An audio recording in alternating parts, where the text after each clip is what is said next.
evening, YouTube. Austin Trench coming at you with another Transformers review. Today I have the Voyager class Premiere Edition of Bumblebee. This comes from the Transformers The Last Night movie line, and this is also a reuse of the mold of the Age of Extinction Bumblebee. This is it in its box right here. It just says Bumblebee is a courageous scout, which he is, but yet he still doesn't have a voice. And on the back you just see like also look for blah blah blah. You see Slash, you see Decepticon Berserker, and you see him in his Autobot mode and his car mode, which is a Camaro. Now, here's one thing I don't get, like on the box and then you see the toy, the paint details on this are way different than the toy's details. But we'll get to that after I get him out of the box.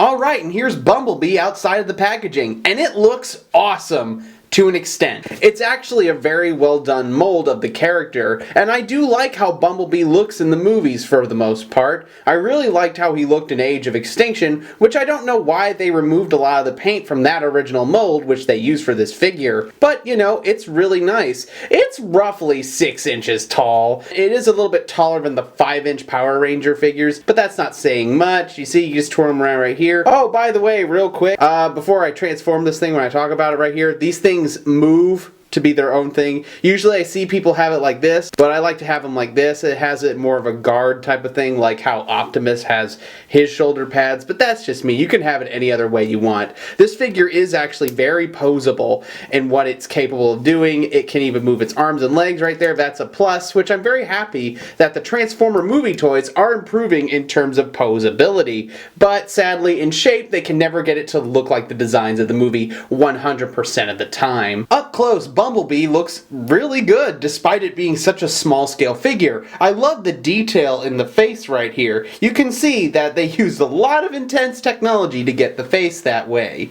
Now here's something you don't know. Since this is a retread of the Age of Extinction Bumblebee, this can do this. You can actually give it this. It's face guard. Now here's a problem I have with it. With it being a face guard, it just looks like just a piece of yellow on his face. It looks like he's asleep. Rather in the Age of Extinction one, it was a different color, which gave it a more visor-ish tone to it. Obviously you could fix it right there, but for the most part it looks good on him. It just makes it look like he can't see though. I do love the fact right here, which you don't notice, is that there is a sticker of the Autobot logo on his forehead, and given the size of this toy, that's incredibly impressive. Coming down to his special ability, he can actually convert one of his hands into a blaster. You see? You pull it out right here, and then it actually flips right here to this side. Don't go the other way because that'll break it. Go this way. And then you could set it up right there, and then bang! You got Bumblebee and his classic blaster, which we know him to have from all the old movies. So yeah, this figure's posability is actually really well done, despite what retread it is of this last movie figures, and I'm very, very happy that they worked so hard on it.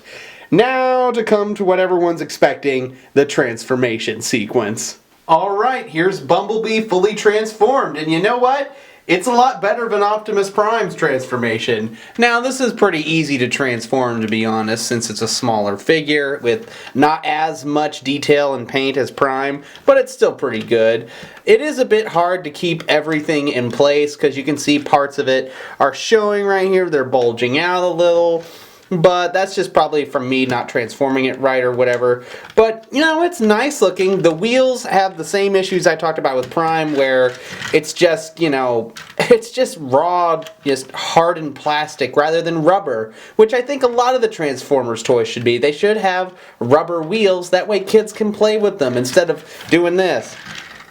God, like they have to just continuously push it right there, and it makes a really squeaky wheel sound, and you know what, I think kids would be annoyed with that. But I do love how this thing looks. It has a little bit of the Age of Extinction line right here, but it doesn't get way too dark like the last one's design. It's still good.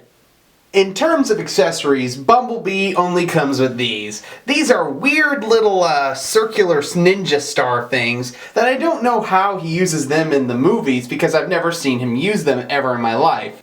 You can attach them to his back so they can look like he has Bumblebee wings. Other than that, that's pretty much it. But I would like to use my rock-steady hammer. That way it can look like that thing he was using against Optimus in the trailer.